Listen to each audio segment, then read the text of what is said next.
Merhaba arkadaşlar, Örgümü Dediniz kanalıma hepiniz hoş geldiniz. Bu videomda sizlere görmüş olduğunuz bu hasır gibi duran çalışmanın nasıl yapıldığını anlatmak ve paylaşmak istiyorum. Umarım sever ve beğenirsiniz arkadaşlarım. Böyle iki renk kullanarak yaptım.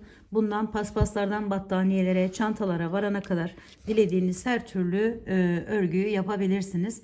Böyle çok güzel battaniyeler olacağını düşünüyorum. Daha kalın ipler kullanarak ise böyle kilimler, yolluklar, battaniyeler dediğim gibi yapabilirsiniz arkadaşlar. Yapımı da gayet kolay. Şimdi hemen yapımına geçmek istiyorum arkadaşlarım. 3,5 milim tığ kullandım. Şöyle Nako Vega Strip isimli ip ve kullanarak yaptım arkadaşlarım ben. Bir batik bir düz kullandım. Evde arta kalan iplerinizde rahatlıkla değerlendirebileceğiniz bir çalışma. Şimdi hemen yapımına geçelim. Şu şekilde öncelikle şöyle iki tane zincir çekiyorum. Daha sonra ilk zincirin içerisinden giriş yapıyorum. Şöyle çektim. Bir defa önce çekiyorum. Sonra diğerini çekiyorum arkadaşlar. Sonra tekrar giriş yapıyorum. Bakın buradan. Şu şekilde çok sıkı olmayan yerler yapıyoruz ve devam ediyoruz.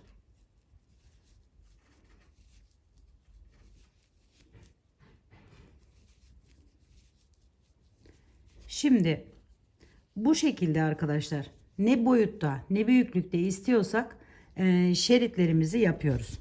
Bu alttan giden bakın şunları yapıyoruz şu anda şu kısmını. Daha sonra ise normal zincir çekerek iç kısımlarından geçireceğiz. Bir miktar gidelim. Çok büyük olmasına gerek yok. Hemen böyle anlatacak kadar. Zaten dediğim gibi kolay bir çalışma, kolay bir model.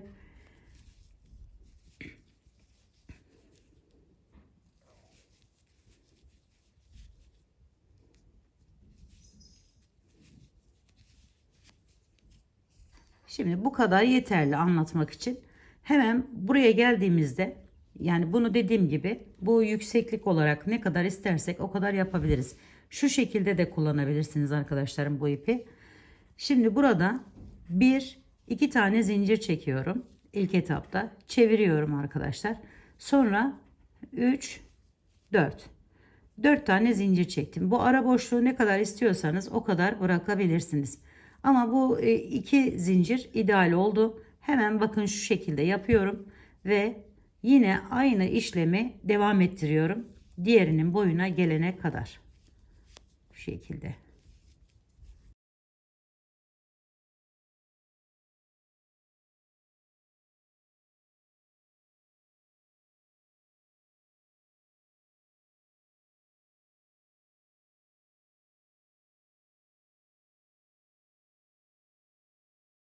Şimdi diğerinin boyuna geldiği zaman bakın şöyle tutalım. Bir tane daha yapacağım. Ve boylarını eşitlemiş olacağım. Bu şekilde yaptım. Bakın aynı boya geldi. Şimdi burada üzerine şöyle iki doladım. Bunun tepe noktasına geçiş yapıyorum. Bu şekilde. Ve sıkı bir şekilde burayı kapatıyorum arkadaşlar. Şöyle. Tekrar 4 tane zincir çekiyorum. 1, 2, 3, 4. Geri dönüyorum. Hemen yanındaki zincirin içerisinden giriş yapıyorum. Ve yine bir sıra daha bu şekilde devam ediyorum.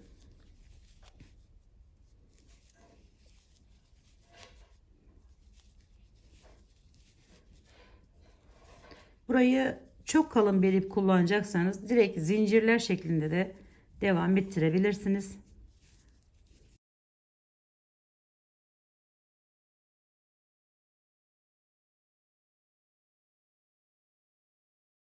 Bakın şöyle tutup şu şekilde de ölçebilirsiniz.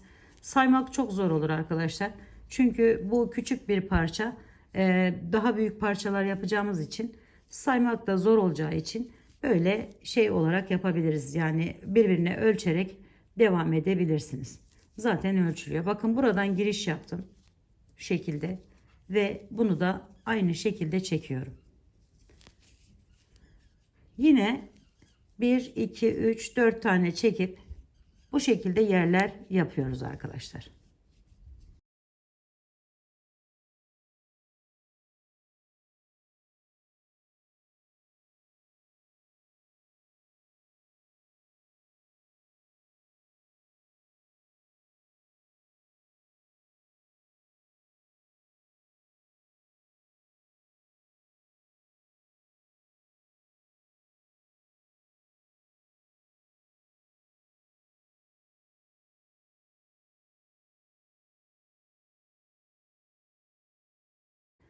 Evet arkadaşlarım, dilediğimiz boyuta getirdiğimiz bu şekildeki şeritlerimizi bakın şöyle zaten ana şey olarak anlaşılmıştır. Şöyle kendimize bir yer yapmış oluyoruz. Şimdi ise zincir çekeceğiz sadece ve bu zincir çekmiş olduğumuz zincirleri dokuma yapar gibi bu yerlerin içerisinden geçireceğiz arkadaşlar. Şöyle hemen tutalım. Şimdi farklı renkleri kullanacaksak şöyle kaç sıra kullanacaksak mesela batik bir ip değil de düz iplerden böyle kare karede durmasını istiyorsak bu şekilde ölçerek yapabiliriz. Kaç sıra hangi renkten geçirmek istiyorsak ona göre ölçebiliriz arkadaşlar. Şimdi bir miktar çekelim şöyle. Evet, farz edelim bu yetti. Hemen bunu geliyorum. Şuradan kesmeden önce şuraya bağlıyorum arkadaşlarım. Bakın ilk yerime. Şu şekilde giriş yapıyorum. Buraya tutunuyorum. Bitirdikten sonra ya bu yapmasanız da olur. Fark etmez. Ama yaparsanız da yapabilirsiniz yani. Şimdi buradan başlamış oluyoruz arkadaşlar. Bu ipimizi yani zincirimizi bir altından bir üstünden bakın üstünden geçirdim. Altından geçiriyorum. Üstünden geçiriyorum. Tekrar şöyle üstünden ve geri dönüyorum.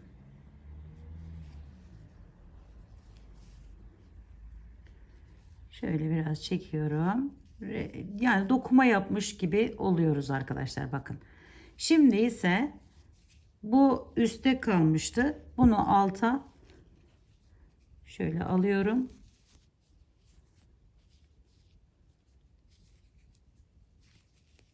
Şu şekilde alttakileri üste çıkartıp üsttekileri alta doğru kaydırıyorum arkadaşlar. Ve çekiyorum ipi.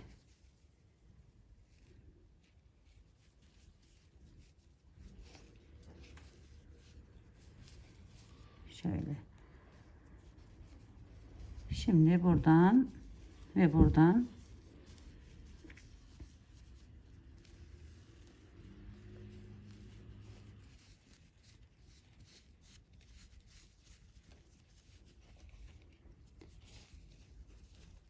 her bir sırasını bu şekilde dokuma yapıyoruz.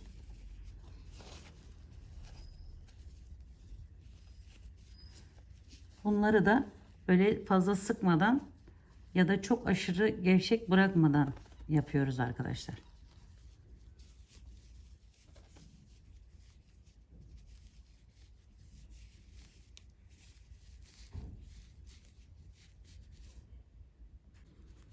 Ve bakın bu şekilde devam ediyor. İpim şu anda bitti. Bunu da hemen alıyorum ve şuraya bağlıyorum. Bu çok da önemli değil. Buradan şu şekilde yaparak arkadaşlar eğer böyle gerçekten az kaldıysa şöyle yapabilirsiniz. Çünkü ben diğerini yaparken bunu da yaşadım.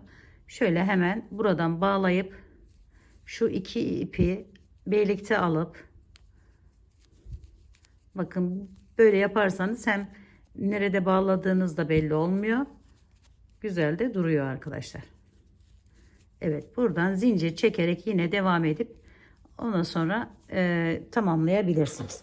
Şimdi ben hepsini bitirmeyeceğim. Şöyle çok zamanınızı aldım zaten. Hemen şu sırayı da yapalım. Kenar kısmından da bir miktar bahsetmek istiyorum size. Bakın şöyle hemen geri çeviriyorum. Ve bu şekilde içlerinden geçirerek hepsini tamamlıyorum arkadaşlar. Bir çanta yapımında böyle kağıt ipleri kullanarak ya da başka tarz ipleri kullanarak da bu şekilde yerler yapıp çok güzel çantalar da yapabilirsiniz. Kenarını bununla çevirelim. Hemen bakın şöyle geldim. Bu tamamen sizin tercihiniz. Ben diğerinde hani bu şekilde yaptım diye size de burada bundan göstermek istedim arkadaşlar. Üzerine alıyorum. Bu boşluklar vardı ya, şu aradaki boşluklarımız. Oraya 2 tane çakma sık iğne yapıyorum. Yani üzerine alarak sık iğne yapıyorum. 2 tane. Her bir boşluğuma. Bir de hemen bu şeridimizin üzerindeki yere çakma sık iğne yapıp devam ediyoruz.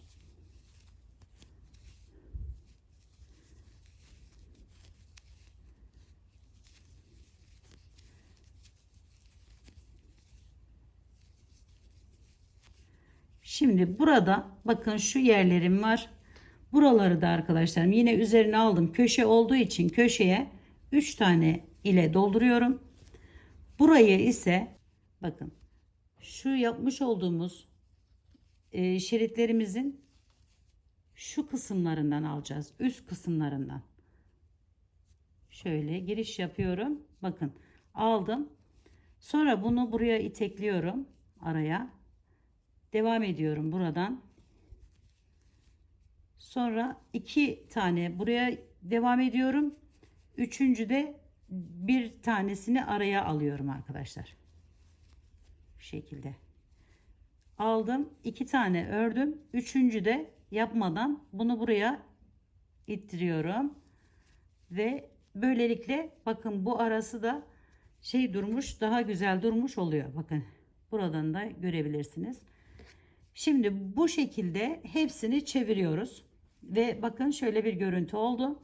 En son bittikten sonra ben kenarına ters sık iğne tekniği kullanarak şöyle bir yer yaptım arkadaşlar. İkili olarak yaptım. Bir tane arada atlayıp bir diğerine geçerek bu kısmını da tamamladım arkadaşlar.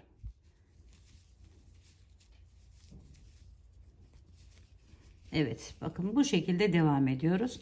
Dediğim gibi buraları zaten yaptıkça kapanacaktır ve böyle güzel bir görüntü ortaya çıkacaktır.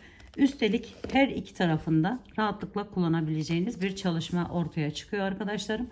Dokuma tekniğini kullanmış oluyoruz. Evet, yeni tasarlamış olduğum bu modelimi umarım sevmiş ve beğenmişsinizdir. Yapacak olanlara şimdiden kolaylıklar diliyorum. Bir dahaki videomda görüşmek üzere. Hoşça kalın, sağlıkla kalın. Allah'a emanet olun arkadaşlar.